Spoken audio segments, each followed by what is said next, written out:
Now, humans tend to be pretty messed up at certain moments in life, and that's part of the human experience. That's the game. We're supposed to get in jams and have challenges and be faced with hard things and learn. That's why we're here. To rid yourself of your limiting subconscious beliefs, you have to first become aware of them. What are the challenges and recurring patterns in your life? We're going to do an exercise soon to explore this. But first, let's think of some examples outside ourselves. If you think of famous people or people you've read stories about or that you personally know, you can bring to mind examples of life challenges, and you can imagine some of the underlying beliefs that might cause them. For example, if someone has trouble with money, what might some of their underlying beliefs be about attracting and holding on to money? Maybe they have a scarcity mentality, a belief that there isn't enough to go around. Or they have the belief money isn't available to me. I can't make money doing what I love. I can't make ends meet. I'm not good enough to have enough abundance to live the way I want to live.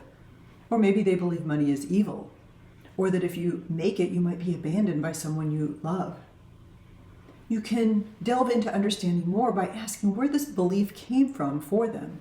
What were their parents' beliefs? What life experiences have they had that reinforce this belief? Say someone has trouble in relationships, what might some of their underlying beliefs be? I'm not good enough to have a relationship. My nose is too big. I don't look like a supermodel. I'm unlovable. I don't want to commit. It's pretty easy to look at someone else's life and see opportunities for them to have healthier beliefs. What about someone who allows other people to dominate them? What might be some of their underlying beliefs? I'm not good enough. My ideas are not as good as someone else's ideas. I want people to like me, and so I'm going to be submissive and do what they want me to do.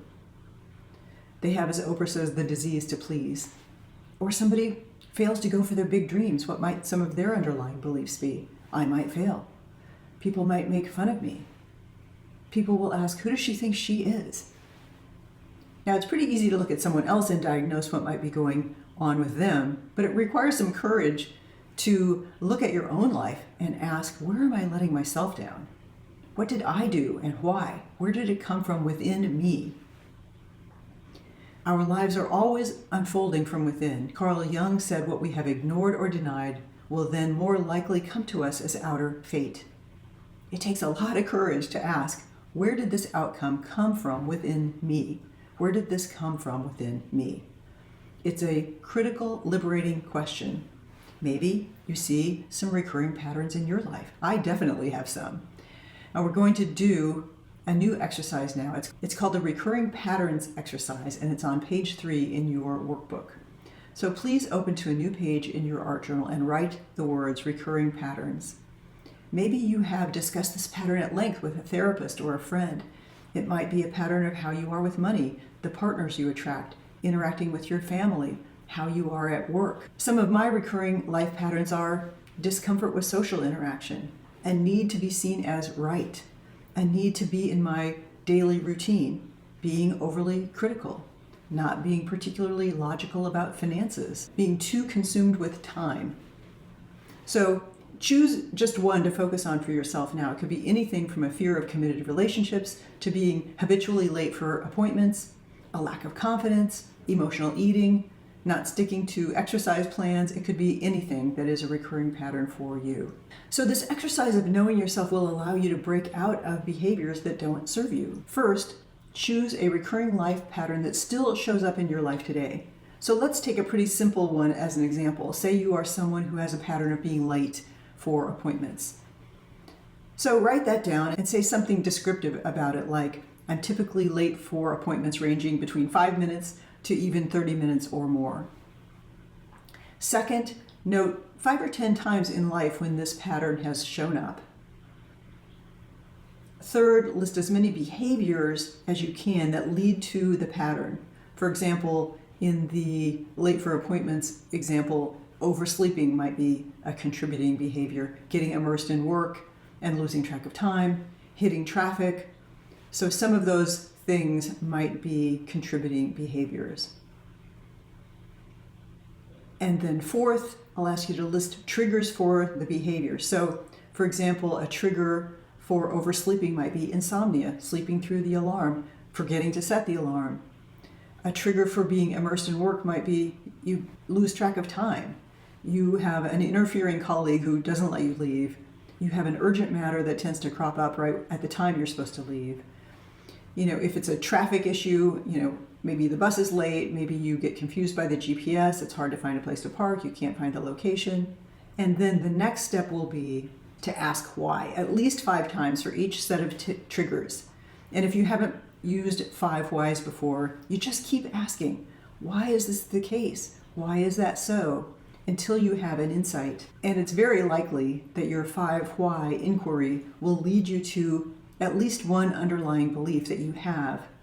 In the being late example, an underlying belief might be that other people don't really mind tardiness, or a cultural belief that being late is the norm, everyone's late, or a belief that there's ample time to get work done and still be on time. And then the 6th step is to honestly answer, is it my beliefs? Is it my thought habits? Do I want to change this behavior? How can I change it? And then the 7th step is to identify some action steps. And once you have uncovered the root causes and examined where that outcome came from within you, put a plan in place to address your beliefs, thought habits, and behaviors. And when you identify the root causes and action steps and act on them, the patterns will begin to dissolve. So I've made this sound simple, and there's quite a bit of work to this, and so it will also be in your homework. An excellent book about changing habits is this book, Atomic Habits by James Clear. I read it again and again. So while you continue that exercise, I'm going to continue to talk about recurring patterns. I really encourage you to ask this question consistently and say, where did this outcome come from within me? It is a hard question. Considering your recurring patterns can encourage you to cultivate a creative response to life and see your life from a new altitude. If you want a fulfilled life, it helps to realize that there is a larger story to your life. And it requires personal responsibility. There is real accountability and courage where you refuse to be a victim or blame someone else for what's happening in your life. And examining, what is my part in it? Is it my beliefs? Is it my thought habits? Is it the lens with which I view the world? How can I change it? James Hollis said, no one looks in the mirror and says, I think I will repeat the same mistakes today.